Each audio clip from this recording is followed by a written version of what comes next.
बदलते भारत की शान।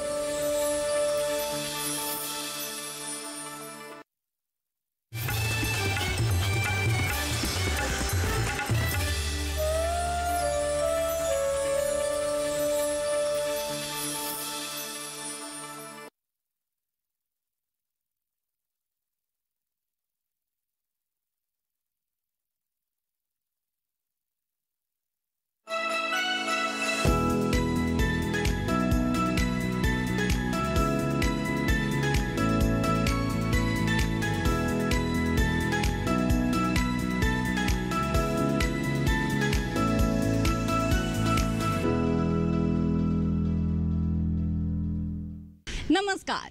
होली की ढेर सारी शुभकामनाओं के साथ स्वागत है आपके अपने कार्यक्रम कृषि दर्शन में। मैं हूं आपके साथ मोनालिसा। कृषि दर्शन कार्यक्रम जिस तरह साल दर साल आपके लिए कृषि जगत से जुड़ी हुई महत्वपूर्ण जानकारियां लेकर आता रहा है, उम्मीद है कि ये सिलसिला यूं ही बदस्तूर जारी रहेगा। आज एक बार फिर से हम आपके लिए विज्ञान और किसान, कृषि स्टार्टअप और फार्मिंग इंडिया सेगमेंट लेकर आए हैं। तो आइए शुरू करते हैं आज का ये कार्यक्रम। आइए देखते हैं हमारा पहला सेगमेंट, विज्ञान और किसान। हमारे देश में लहसुन का खूब इस्तेमाल होता है, खास तौर पे मसाले के रूप में, और इसकी अच्छी मांग भी बनी रहती है। ऐसे में किसान लहसुन की खेती करके अच्छा मुनाफा तो कमा सकते हैं, लेकिन कई बार भंडारण की उचित व्यवस्था न होने के कारण उन्हें नुकसान उठाना पड़ता है। भारत में एकमात्र आईसीआर का केंद्र है जो लहसुन और प्याज के ऊपर अनुसंधान करता है। तो हमारे केंद्र में प्याज और लहसुन के उत्पादन से संबंधित विभिन्न पहलुओं पर अनुसंधान किया जा रहा है, जैसे उन्नत किस्में डेवलप करना, सीजन के अनुसार खरीफ के लिए किस्में डेवलप करना, रबी के लिए किस्में, लेट खरीफ के लिए महाराष्ट्र में 3 फसल ली जाती है।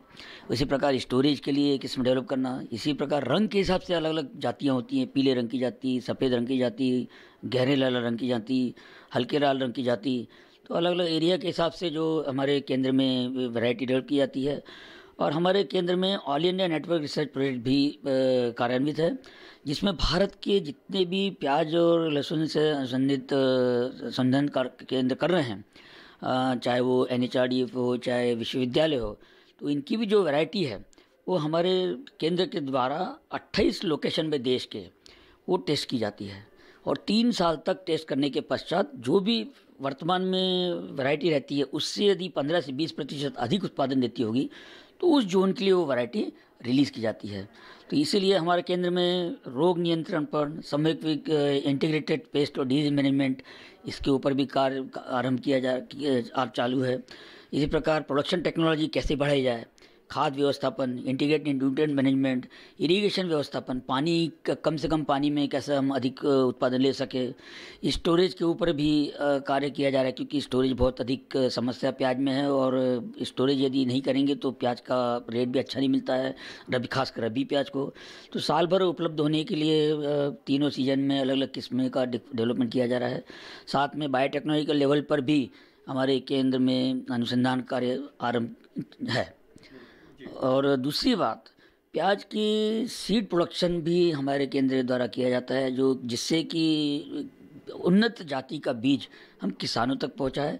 लेकिन हमारा उद्देश्य ये है कि किसान वो बीज हमसे लेकर खुद प्याज उत्पादन करे और प्याज को न बेचकर सीड खुद पैदा करे, जिससे कि खुद किसान को शुद्ध बीज प्राप्त हो सकता है। लेकिन प्याज के बीजोत्पादन में बहुत बड़ी समस्या है कि वो आइसोलेशन डिस्टेंस का पालन नहीं करते हैं। अब आइसोलेशन डिस्टेंस क्या है कि एक जाति का बीजोत्पादन करते समय 2 जातियों के बीच में कम से कम 1 से 1.5 किलोमीटर अंतर होना जरूरी है, और ये तभी संभव हो सकता है जब तक इसमें किसान का सहभाग न हो। तो इसलिए सीड विलेज कंसेप्ट यदि हम अपनाएंगे तो किसान स्वयं का शुद्ध बीज ले सकता है। नहीं तो कोई भी सरकारी संस्था हो या प्राइवेट सीड कंपनी हो या कोई भी NGO हो, क्योंकि बीजोत्पादन तो खेत में ही लिया जाता है और किसान के प्लॉट में ही लिया जाता है। यदि आइसोलेशन डिस्टेंस नहीं पाला गया तो शुद्ध बीज किसान को कोई भी संस्था, कोई भी कंपनी नहीं दे सकती है। इस बात का ध्यान रखना पड़ेगा। तो सीड विलेज कंसेप्ट यानी एक एरिया में किसान भाई डिसाइड कर ले कि हम एक ही जाति का बीजोत्पादन करेंगे और दूसरे एरिया में 1.5 किलोमीटर 2 किलोमीटर छोड़कर दूसरे जाति का बीजोत्पादन करेंगे तो शुद्ध जाति का बीज उत्पादन कर सकते हैं। दूसरी बात, बीज में समस्या ऐसी है कि कई बार जैसे पिछले साल 4,000-6,000 रुपये किलो भी बीज किसान को नहीं मिल पाया। तो ऐसे समय कई बार जो सीड प्रोडक्शन करते समय मुख्य फसल में तोड़ आ जाते हैं, फूल बन जाते हैं, तो किसान जो है सीड कंपनी है वो तोड़ का भी बीज ले लेती है और इनडायरेक्टली वो किसान को ही फिर बेचती है। तो ये चीज़ ख्याल रखना चाहिए कि तोड़ वाली जो मुख्य फसल में जो तोड़ आए उसको बीज के रूप में कभी भी उपयोग ना करें। और दूसरा, बीज उत्पादन करते समय एक तो आइसोलेशन डिस्टेंस मैंने कहा जरूरी है, और सीड प्लॉट के आजू बाजू यदि मुख्य फसल आपने लगाई होगी और उसमें भी यदि तोड़ आ गया होगा तो किसान, किसी का भी प्लॉट होने दो, वो निवेदन करे भई हम आपका फसल नहीं उखाड़ेंगे, सिर्फ तोड़ जो है फूल खिलने के पहले वो तोड़ दे, क्योंकि मधुमक्खी इसमें परागीभवन का काम करती है।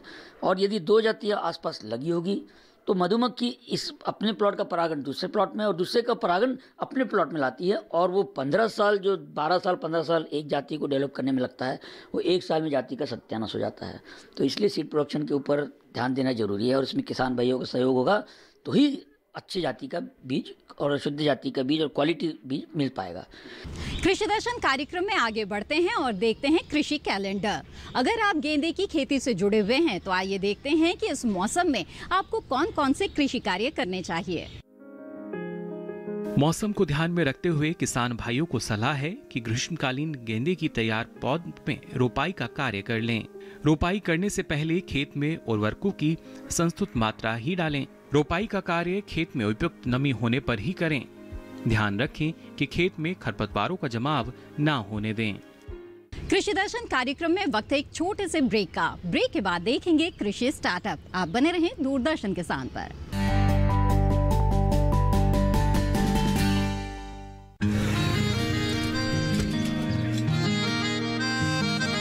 क्या बात है भाई, आजकल तो काफी खुश नजर आ रहे हो। क्यों ना हो, अब मैं ऑर्गेनिक खेती जो कर रहा हूँ ये पूरा प्राकृतिक है, ऑर्गेनिक है। इसमें हमारे खेत, हमारी फसल और हमारी जेब सब फायदे में होते हैं और इसमें लागत भी कम है।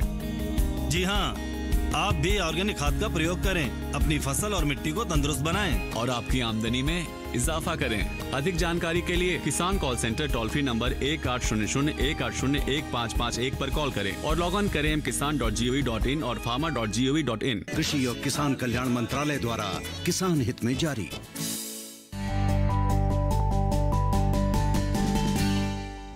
ब्रेक के बाद आप सभी का फिर से स्वागत है कार्यक्रम कृषि दर्शन में। आइए देखते हैं हमारा अगला सेगमेंट कृषि स्टार्टअप।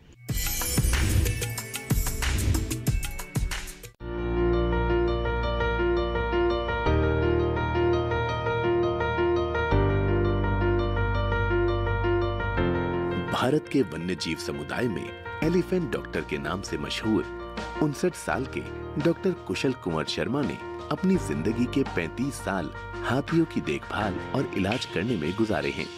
इन्होंने असम और पूर्वोत्तर राज्यों के जंगलों से लेकर इंडोनेशिया के जंगल तक हजारों हाथियों की जान बचाई है। पशुओं से अपने इसी लगाव के कारण देश विदेशों में काफी लोकप्रियता हासिल की है। पशुपालन के क्षेत्र में बढ़ चढ़कर योगदान देने, हाथियों के प्रति उनके प्यार और सेवा को देखते हुए वर्ष 2020 में भारत सरकार ने उन्हें पद्मश्री सम्मान से नवाजा है। वो देश के पहले पशु चिकित्सक हैं जिन्हें पद्मश्री मिला है। हाथियों के साथ उनके जुड़ाव की कहानी इतनी लोकप्रिय हो चुकी है कि असम तथा भारत के कई राज्यों में उन्हें लोग एलिफेंट डॉक्टर के नाम से पहचानने लगे हैं। अपनी जान की परवाह किए बगैर हाथियों के इलाज के लिए जंगलों में घूमने वाले डॉक्टर शर्मा ने हाथियों के साथ अपने जीवन का जितना समय बिताया है उतना समय अपने परिवार को भी नहीं दिया है। इन्हें खासकर असम के हाथियों से बेहद लगाव है। कारण ये भी है कि वो इन हाथियों की गतिविधियों से उनकी भाषा समझ लेते हैं। यही नहीं, कुशल कुंवर शर्मा उनसे संकेत में बात भी कर लेते हैं। डॉक्टर शर्मा की हाथी से प्रेम कहानी बचपन में ही शुरू हो गई थी। असम के नलबाड़ी जिले के एक छोटे से सीमावर्ती गांव परमा में डॉक्टर शर्मा का बचपन बीता था। उन दिनों को याद करते हुए वो कहते हैं, हमारे घर में उस दौरान लखी नाम की एक हथिनी हुआ करती थी। और मेरा अधिकतर समय उसके आसपास खेलने में गुजरा था। वहीं से मेरे मन में हाथियों के लिए प्यार की शुरुआत हुई। पूर्वोत्तर राज्यों के घने जंगलों में हाथियों का इलाज करने के लिए अब तक करीब 3 लाख किलोमीटर की दूरी तय कर चुके डॉक्टर शर्मा 20 से अधिक बार अपनी जान जोखिम में डाल चुके हैं। पिछले 15 सालों से बिना कोई साप्ताहिक छुट्टी लिए डॉक्टर शर्मा लगभग 10,000 हाथियों का इलाज करने का रिकॉर्ड कायम कर चुके हैं। वो साल में कम से कम 700 जंगली और पागल हुए हाथियों का इलाज करते हैं। डॉक्टर शर्मा असम के अलावा गुजरात, राजस्थान जैसे कई राज्यों में हाथियों का इलाज करने जाते हैं। उन्होंने नेपाल, श्रीलंका और इंडोनेशिया के जंगल से पकड़े गए सैकड़ों हाथियों का इलाज किया है। कार्यक्रम में वक्त हो चला है एक और छोटे से ब्रेक का। ब्रेक के बाद देखेंगे फार्मिंग इंडिया। आप बने रहें दूरदर्शन किसान पर।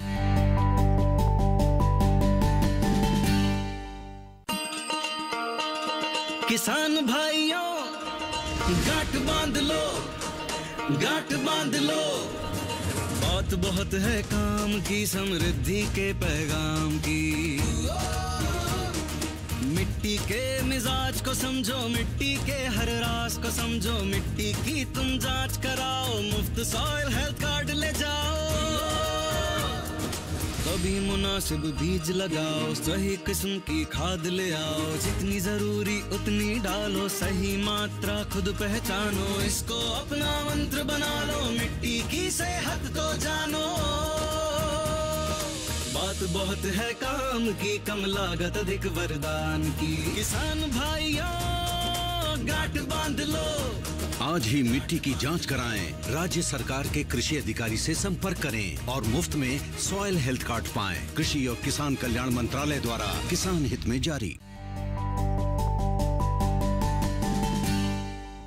ब्रेक के बाद आप सभी का फिर से स्वागत है कार्यक्रम कृषि दर्शन में।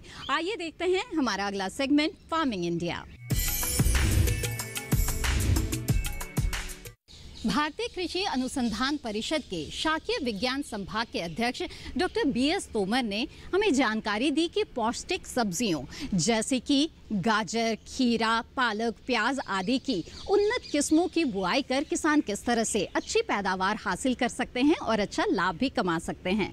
तो आइए देखते हैं उनसे ये खास बातचीत। किसान बहनों भाइयों, हम सभी जानते हैं ना सिर्फ उपज, उसके साथ साथ गुणवत्ता जो होती है किसी भी फसल की वो बहुत मायने रखती है और उसके ज़रिए ही जो आपका मुनाफा है वो बढ़ भी सकता है। लेकिन जब बात की जाती है उन्नत बीजों की, जी हाँ, वही बीज जो कि आधार माना जाता है अच्छी उपज का, अच्छी गुणवत्ता का, वहाँ पर कई तरह की जानकारी जो है वो हमारे किसानों को नहीं होती। लेकिन खासतौर से अगर बात हम करें भारतीय कृषि अनुसंधान संस्थान के शाकीय विज्ञान संभाग की, जो लगातार कई वर्षों से यही प्रयास कर रहा है कि किसानों के पास जल्द से जल्द जो उन्नत किस्मों का बीज है वो पहुंच सकें। और अनगिनत किस्में हैं अलग अलग फसलों की, अगर हम बात करते हैं सब्जी फसलों की अगर बात की जाती है, क्योंकि जलवायु की विविधता हमारे देश में पाई जाती है, ऐसे में एक चुनौती भी हमारे कृषि वैज्ञानिकों के सामने रहती है। लेकिन कैसे इन चुनौतियों से आगे निकलकर हमारे कृषि वैज्ञानिक लगातार काम कर रहे हैं, इस बारे में हम जानकारी लेंगे। आपको बता दें शाकीय विज्ञान संभाग के अध्यक्ष डॉक्टर BS तोमर आज हमारे साथ मौजूद हैं। डॉक्टर तोमर, बहुत बहुत स्वागत आपका। हाँ, धन्यवाद मुकुल जी।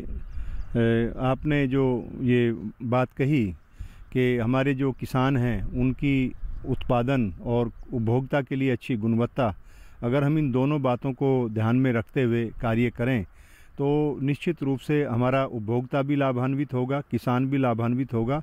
और संस्थान का जो उद्देश्य है कि किसानों को बेहतर उन्नत किस्मों का बीज उनको दिया जाए और उनकी उत्पादन क्षमता में सुधार किया जाए, इस दिशा में शाकीय विज्ञान संभाग ने पिछले 5 वर्षों में मैं कहना चाहूँगा 40 से अधिक सब्जी फसलों की किस्मों का विकास किया है। और विकास ही नहीं, उनके विकास को किसानों तक पहुंचाने का भी प्रयास किया है। जिस दिशा में मैं बताना चाहूँगा कि गाजर में पूसा रुधिरा और पूसा असिता 2 किस्में हैं जो सर्दी के मौसम में उगाई जाती हैं। सितंबर से लेकर के फरवरी तक इनका उगाने का समय होता है। इन किस्मों को विकसित किया गया, इनका विमोचन किया गया और इनके व्यावसायीकरण पर जोर दिया गया। संस्थान अपने फार्म के ऊपर इनका आधार बीज के अतिरिक्त जो है ये नाभिकीय बीज एवं अभिजनक बीज का उत्पादन करता है और उसके करने के बाद उसको राष्ट्रीय बीज निगम या व्यावसायीकरण के लिए कंपनियों को उसका ब्रीडर सीड उपलब्ध कराता है। ताकि वो बड़े पैमाने पे उसका विकास करके और आगे किसानों को उपलब्ध करा सकें।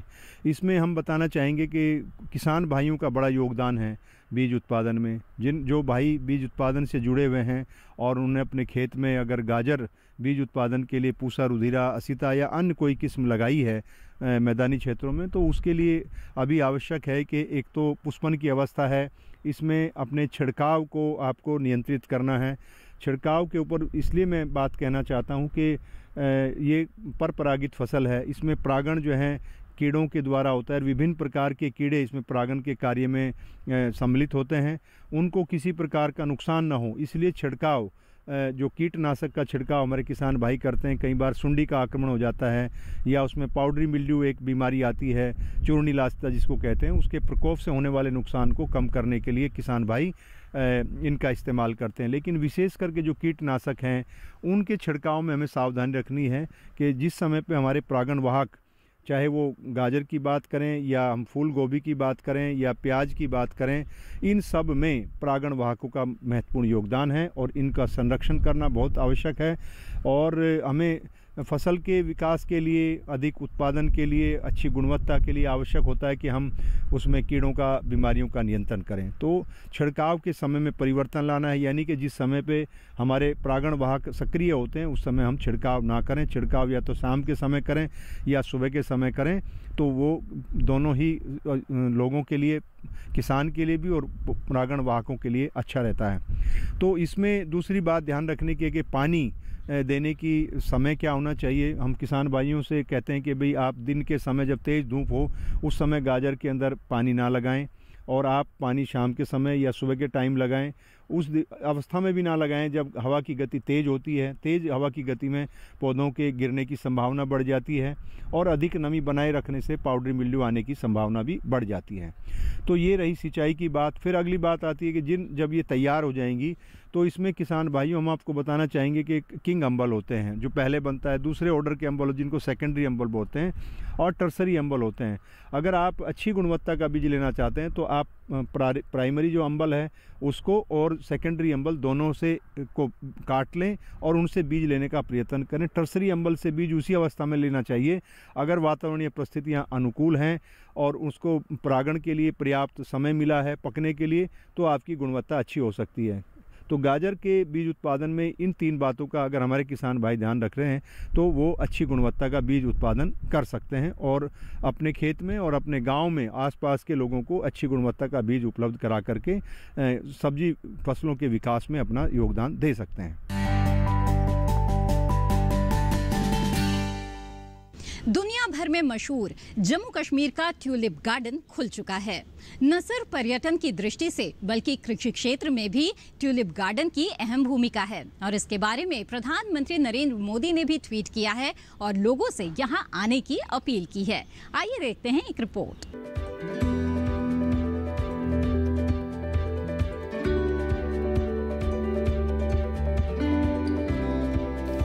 विश्व भर में प्रसिद्ध एशिया का सबसे बड़ा ट्यूलिप गार्डन कहीं और नहीं बल्कि यहीं भारत के जम्मू कश्मीर में स्थित है। प्राकृतिक सौंदर्य का प्रतीक ये गार्डन लगभग 30 हेक्टेयर के क्षेत्र में फैला हुआ है। इसकी स्थापना साल 2007 में की गई थी, जिसका उद्देश्य कश्मीर घाटी में फूलों की खेती और पर्यटन को बढ़ावा देना है। हालांकि कोविड महामारी के कारण ये गार्डन लगभग 2 सालों से बंद ही रहा, लेकिन जम्मू कश्मीर का बहुचर्चित ट्यूलिप गार्डन 25 मार्च 2021 से आम जनता के लिए खोल दिया गया है। इतना ही नहीं, ट्यूलिप गार्डन में घूमने के लिए इस बार खुद प्रधानमंत्री नरेंद्र मोदी ने ट्वीट कर लोगों से अपील की है कि जब भी मौका मिले जम्मू कश्मीर की यात्रा कर गार्डन जरूर घूमें। पीएम मोदी ने अपने ट्वीट में लिखा है कि 25 मार्च जम्मू कश्मीर के लिए बेहद खास दिन है, क्योंकि जबरन पर्वत की तलहटी में स्थित अद्भुत ट्यूलिप गार्डन आगंतुकों के लिए खोल दिया गया है। जानकारी के लिए बता दें कि विश्व भर में प्रसिद्ध इस ट्यूलिप गार्डन के बाग में प्रतिवर्ष अलग अलग किस्म के फूल उगाए जाते हैं। हालांकि इस वर्ष बाग में करीब 25% की बढ़ोतरी करके लगभग 62 किस्मों के 15 लाख फूल उगाए गए हैं। वैसे तो ये फूल 3 से 4 हफ्ते तक रहते हैं, लेकिन तेज वर्षा के कारण ये खराब हो जाते हैं। इस गार्डन को बनाने में पुष्प कृषि विभाग के लोग काफी मेहनत भी करते हैं। इसी कारण इस गार्डन में लगभग 1 महीने या उससे अधिक समय तक मनोरम दृश्य नजर आता है, जो कि पर्यटकों को अपनी तरफ हमेशा आकर्षित करता है।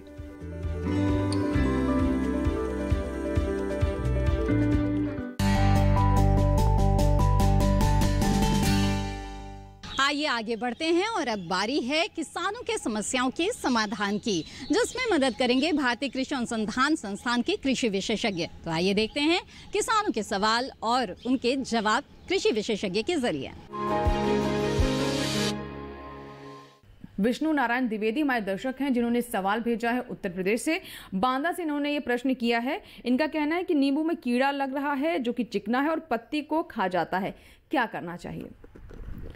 नींबू एक ऐसी फसल है जो कम पानी में अच्छी पैदावार देती है, और नींबू में जो कीड़े की हम बात करते हैं, वैसे तो नींबू में बहुत कम कीड़े लगते हैं, लेकिन जब कीड़े का हमें कितनी मात्रा में लगा हुआ है, कितना नुकसान कर रहा है, ये देखना सबसे पहले बहुत ज़रूरी है। अगर आपने जो नींबू की खेती कुछ ही पेड़ लगा रखे हैं, तो आप इसके अंदर नीम का तेल का प्रयोग कर सकते हैं और दूसरी चीज़ों का प्रयोग कर सकते हैं, जिनमें आपका ज़्यादा पैसा खर्च नहीं होगा, लेकिन आपका बाग बड़ा है और आपने बहुत ज़्यादा पौधे लगा रखे हैं और कीड़े का नुकसान आवश्यकता से अधिक है, जिसको हम कहते हैं इकोनॉमिक थ्रेशोल्ड लेवल, यानी कि आर्थिक दहलीज से ज़्यादा अगर कीड़े का प्रकोप लग रहा है, तो आप इसमें दवाई का भी प्रयोग कर सकते हैं। और दवाई का प्रयोग आप सिस्टमेटिक कोई भी दवाई डाल सकते हैं, उससे आपके कीट का नियंत्रण हो जाएगा और नींबू में ज़्यादा दिक्कत नहीं आएगी। सिस्टमेटिक दवाई में आप कोई भी, जैसे मेटासिस्टोक है, रोगोर है, इसके साथ साथ में आजकल जो नई दवाई आ रही है उनका भी प्रयोग कर सकते हैं, जो कम मात्रा में लगती हैं उनका प्रयोग किया जा सकता है। अन्यथा आप गोमूत्र के साथ में आजकल कई सारे ब्रह्मास्त्र और वो चीज़ बनती है, उनका भी प्रयोग किया जा सकता है, लेकिन नीम का जो तेल है वो काफ़ी इफेक्टिव है इन कीटों के नियंत्रण के लिए। इसी के साथ कार्यक्रम कृषि दर्शन की आज की कड़ी में बस इतना ही। हमें उम्मीद है कि आज के इस कार्यक्रम में जो जानकारी आपको दी गई है वो आपके लिए जरूर फायदेमंद साबित होंगी।